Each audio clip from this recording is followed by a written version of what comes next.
అందరికీ ముందు వీడియోలో చెప్పాను కదండి, మా పాప స్కూల్ షూ అయితే కొనడానికి వెళ్ళాం, దొరకలేదని. నెక్స్ట్ వచ్చేసి ఇక వేరే షాప్కి అయితే వచ్చామండి. ఇక్కడ స్కూల్ షూ అయితే ఉందంట. ఇంకా మా పాప సైజ్ ఉందో లేదో అయితే మాత్రం చూడాలి. ఇక స్లిప్పర్స్ చూసారా ఎంత బాగున్నాయో, అన్నీ కూడా బ్రాండెడ్ ఐటమ్స్ అండి. ఇంకా మా అమ్మాయికి ఎక్కడున్నా కూడా అల్లరండి, అల్లరైతే ఇంక చేయకుండా అసలు ఉండలేదనమాట. ఇంతలో స్కూల్ షూ అయితే సైజ్ అయితే చూస్తున్నామాట. సైజ్ అయితే ఇంకా దొరకలేదు. స్కూల్ షూ వద్దు, నాకు మోడల్ షూ కావాలని అడుగుతుంది.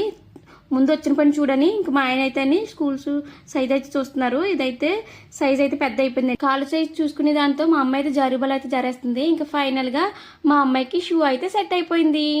అబ్బాబా, హై హీల్స్ షూ అన్నీ కూడా చాలా బాగున్నాయండి. వాటికి మించినట్టుగానే కాస్ట్ కూడా ఉన్నాయి. ఇంక ఇక్కడైతే మా హస్బెండ్కి అయితే షూ అయితే కనిపించింది. షూ కాస్ట్ చూస్తే 2000 రూపీస్ అయితే ఉంది. ఇంకా చప్పుడు చేయకుండా ఇంకా ఆ షూని అయితే అక్కడ పెట్టేసి మేము బిల్ వేయించుకొని ఇంకా బయటకు అయితే వచ్చేసామండి. అలాగే మరి